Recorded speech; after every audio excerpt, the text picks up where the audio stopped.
माना यह जा रहा है कि 55 सीटों पर 14 फरवरी को होने वाली वोटिंग के बाद चुनाव खुलेगा।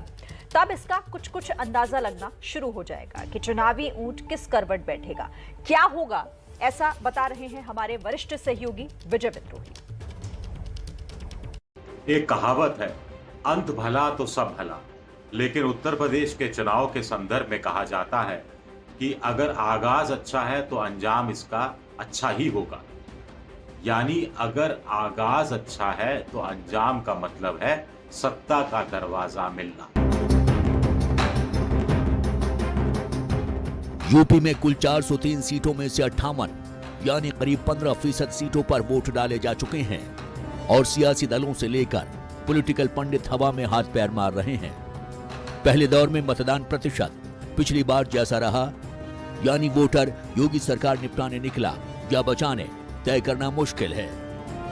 पहले दौर में एक तरफ जहां कानून व्यवस्था, विकास और 5 किलो मुफ्त अनाज जैसी कल्याणकारी योजनाओं पर वोट पड़ा, तो वहीं महंगाई, बेरोजगारी, किसानों की नाराजगी, कोरोना काल के काल पर वोट डाले गए।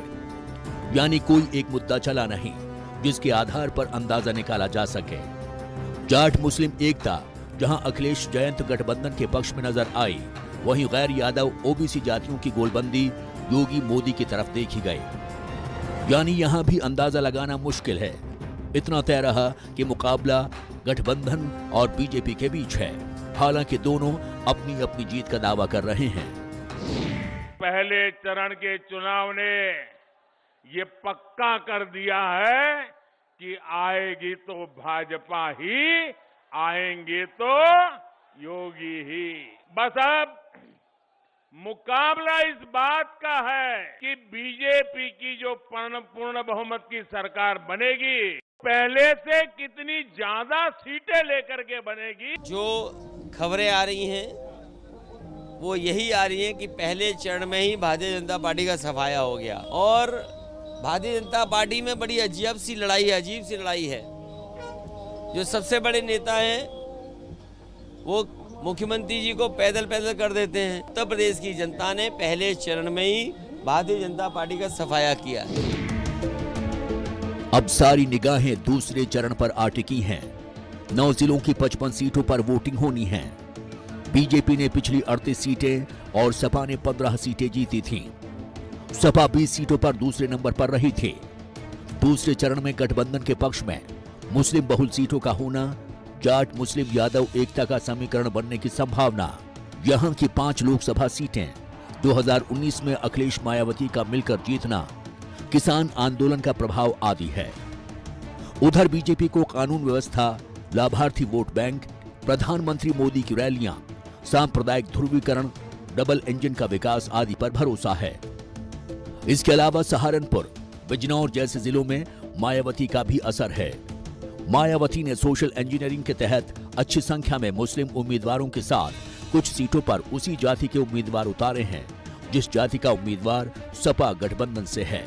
क्या इसका लाभ परोक्ष रूप से बीजेपी को मिलेगा? इन दोनों ही चरणों के चुनाव में बहुत एक दोहरे तलवार की तरह की भूमिका है बीएसपी की। दुधारी तलवार जिसको कहते हैं, वो एक तरफ समाजवादी पार्टी को हानि पहुंचाएगी और दूसरी तरफ बीजेपी को भी कई जगह हानि पहुंचाएगी। पहले चरण की तरह दूसरे चरण में भी दोनों बड़े दल नए उम्मीदवारों पर भरोसा कर रहे हैं। पहले चरण में बीजेपी ने 19 सिटिंग विधायकों का टिकट काटा था और दूसरे नंबर पर रहे चारों उम्मीदवार भी बदल दिए थे। दूसरे चरण में भी बीजेपी ने 7 विधायकों के टिकट काटे हैं। उधर सपा गठबंधन ने पहले चरण में 43 नए उम्मीदवारों को मौका दिया, तो दूसरे चरण में 4 विधायकों के टिकट काटे।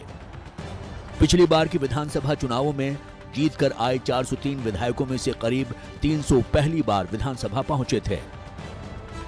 लेकिन जानकारों का कहना है कि पिछले चुनाव में बीजेपी के पक्ष में हवा थी। इस बार ऐसी हवा नहीं दिख रही है और न ही सपा गठबंधन के पक्ष में किसी तरह का अंडरकरंट ही दिखाई दे रहा है। इस लिहाज से देखा जाए तो दूसरा चरण तय करेगा कि बीजेपी सपा के कौन से मुद्दे जनता की नब्ज पकड़ पाते हैं। इस हिसाब से ही फेंस सीटर का वोट निर्णायक साबित होगा, जिनकी संख्या आमतौर पर 7-8% तक होती है। यही वजह है कि दोनों बड़े दल मुद्दों का चुनावी लाभ उठाने के फेर में हैं। मोदी और योगी जी को जो आशीर्वाद और प्यार आप दे रहे हैं, उसने परिवारवादियों की नींद उड़ा दी है।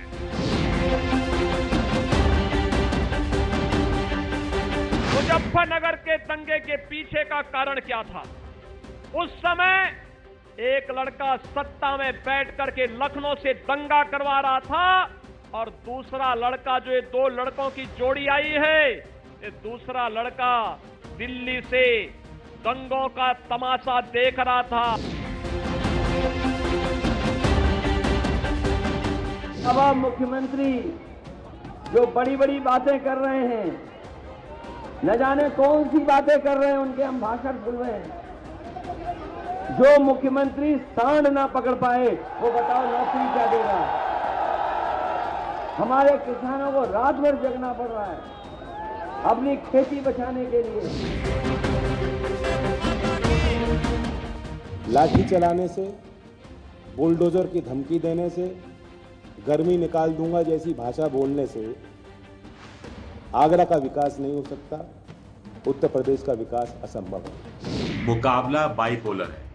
ऐसे में डाक से आए मतों और ऑनलाइन हो रही वोटिंग पर भी चुनावी नतीजे बहुत कुछ निर्भर करेंगे।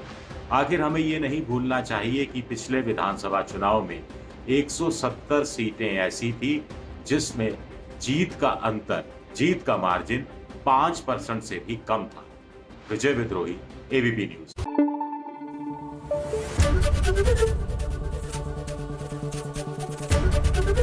एबीपी न्यूज आपको रखे आगे।